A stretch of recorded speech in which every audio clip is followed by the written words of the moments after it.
बार करवा का नाम उस जो पार्वती जी की सहेली थी उसका नाम करवा पड़ गया। करवा पड़कर एक साधारण परिवार में उसका जन्म था। पति के साथ संग में रह रही थी। पति को थोड़ा शरीर में शिथिलता हो गई थी और वो शिथिलता को देखकर पति को लगी प्यास। जब प्यास लगी तो पानी पीने के लिए पति सरोवर के पास गया। जरा ध्यान देना इस कथन पर। पति गया सरोवर के पास में। कई लोग करवा चौथ की बहुत हंसी उड़ाते हैं, माताओं की बड़ी हंसी उड़ाते हैं। उनसे निवेदन है मेरा, हमारे सनातन धर्म के जितने व्रत हैं, हमारे सनातन धर्म के इस भारत की भूमि से जितने नियम धर्म जितने निकले हैं, जितने व्रत निकले हैं, साधना निकली है, ये साधारण नहीं है। इसलिए बार बार कहते हैं चंदन है इस देश की माटी, तपोभूमि हर ग्राम है, हर बाला देवी की प्रतिमा, बच्चा बच्चा राम है। कोई साधारण नहीं है, कोई अब पार्वती जी की वो सहेली का नाम जन्म लेते लेते लेते लेते एक बार करवा पड़ गया। पति थोड़ा सा शिथिल था, शरीर में थोड़ा रोग हो गया था। पानी पीने के लिए सरोवर पर गया। सरोवर में जैसे पानी पीने के लिए गया, एक मगर ने उस पति का पांव पकड़ लिया। करवा पार्वती जी की सखी थी, जन्म लिया मृत्यु लोक में, नाम करवा पड़ गया। करवा चतुर्थी का व्रत करने से अखंड सौभाग्य हो जाता है। मात्र पार्वती जी की सहेली का व्रत। करवा गई, करवा ने देखा कि मेरे पति का पांव मगर ने पकड़ रखा है, और करवा शिव की उपासक थी। करवा शंकर के उपासक, और शंकर भगवान से ज्यादा करवा माता पार्वती जी की उपासक थी, क्योंकि पार्वती जी की सहेली थी।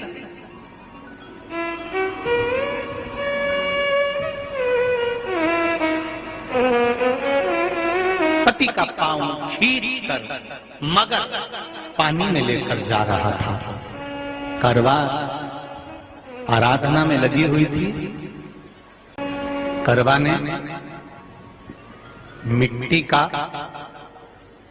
एक गोल भाग ही बनाया था, जिस पे पार्वती जी का जो नीचे का पीठी का होती है उस पे शिवलिंग रखा था। केवल नीचे का भाग का निर्माण ही करा था, और करवा के कानों में शब्द पड़ गया। करवा के कानों में शब्द पड़ गया, पति के चीखने की आवाज आई। करवा दौड़ पड़ी।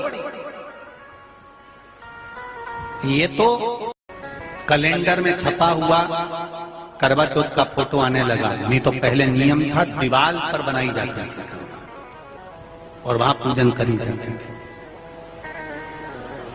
कई माताएं जानती होगी यहाँ पर आज भी, पहले दीवार पर बनती थी, पूरा परिवार की सौभाग्यवती नारियां वहां आकर पूजन करती थी एक जगह, फिर बाद में छत पर जाकर करवे का अर्घ दिया करती थी। ये नियम था। अब तो बना बनाया कागज आ जाता, उसको चिपका दो, पूजन कर लो, वो अलग प्रमाण। पर यहाँ करवा मट्टी का भाग का लेपन कर रही थी, और लेपन करते करते बस उस समय पर पति की आवाज आई, छोड़ा। करवा भागी, और शिव आराधना में लगी हुई करवा, पार्वती की आराधना में लगी हुई करवा भाग कर गई।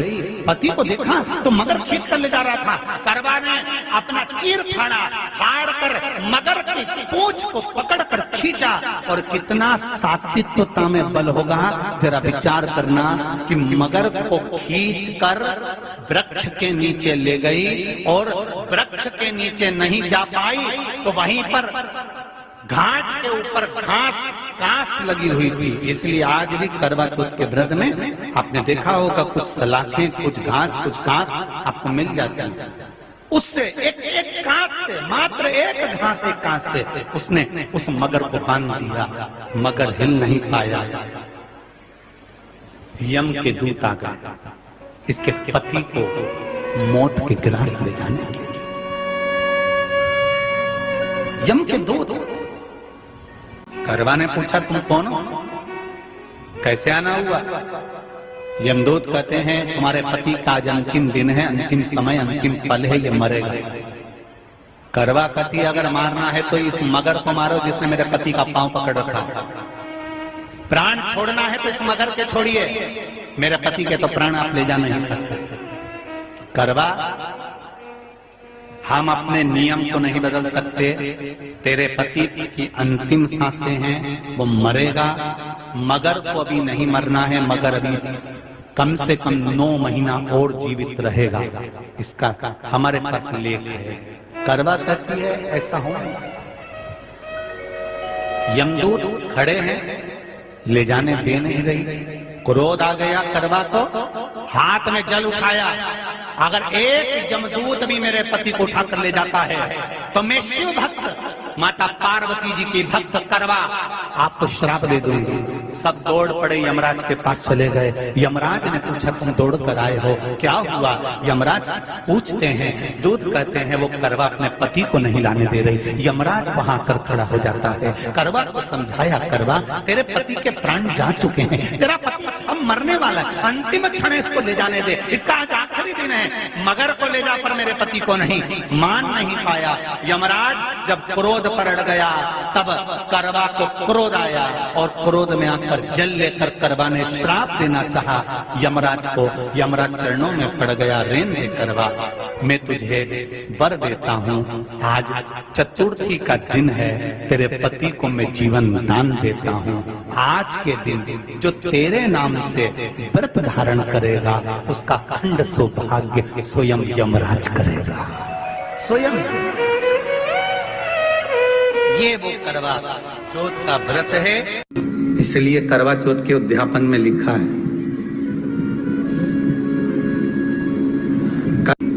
उसका जब उद्यापन होता है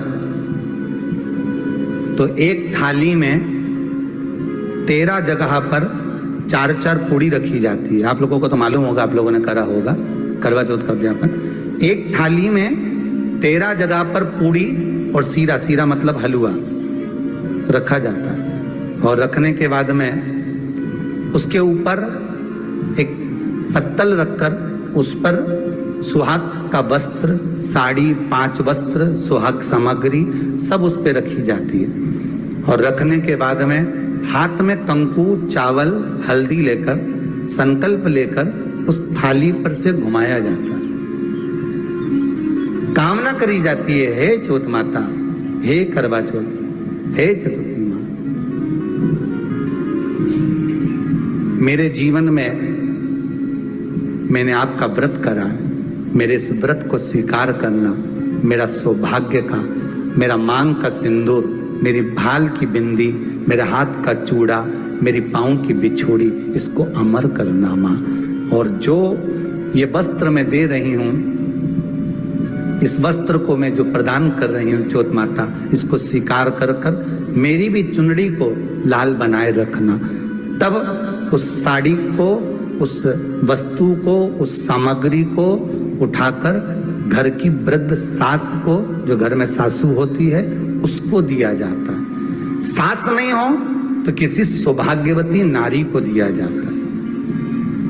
उसके बाद में आप फिर ब्राह्मणों का भोजन कराओ, बड़े प्रेम से बुलाओ और ब्राह्मण ब्राह्मणी का भोजन कराओ। अब आज के जमाने में जो करवा चौथ का उद्यापन होता है, उसमें जब समाज की माताएं उद्यापन करती है तो केवल स्त्री को भोजन करा देती है, पुरुष को नहीं कराती। पर करवा चौथ के उद्यापन में लिखा है